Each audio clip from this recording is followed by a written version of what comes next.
بسم الله الرحمن الرحيم عما يتساءلون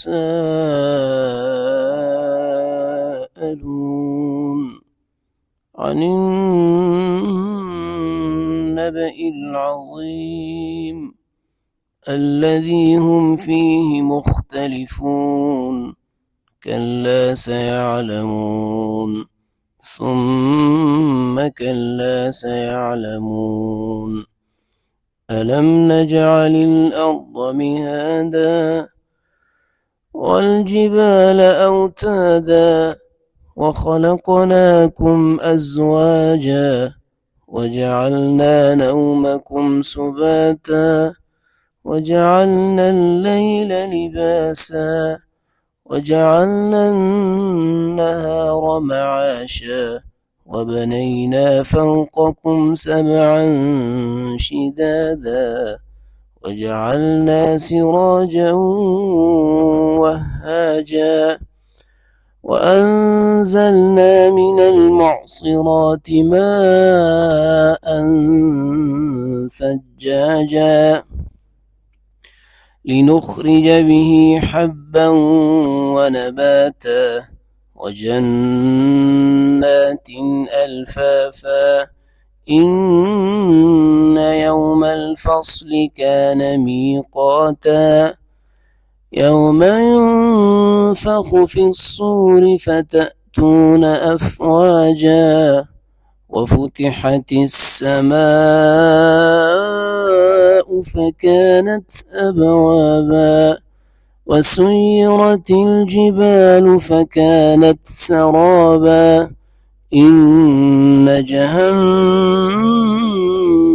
كانت مرصادا للطاغين مآبا لابثين فيها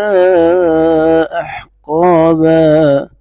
لا يذوقون فيها بردا ولا شرابا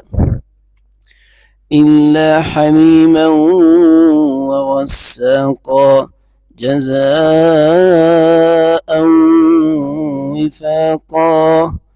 إنهم كانوا لا يرجون حسابا وكذبوا بآياتنا كذابا وكل شيء أحصيناه كتابا فذوقوا فلن نزيدكم إلا عذابا إن للمتقين مفازا حدائق وأعنابا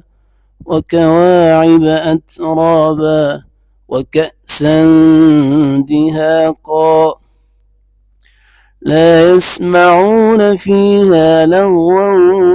ولا كذابا جزاء من ربك عطاء حسابا رب السماوات والأرض وما بينهما الرحمن لا يملكون منه خطابا يوم يقوم الروح والملائكة صفا لا يتكلمون إلا من أذن له الرحمن وقال صوابا ذلك اليوم الحق فمن شاء اتخذ إلى ربه مآبا إنا أنذرناكم عذابا قريبا يوم ينظر المرء ما قدمت يداه ويقول الكافر يا ليتني كنت ترابا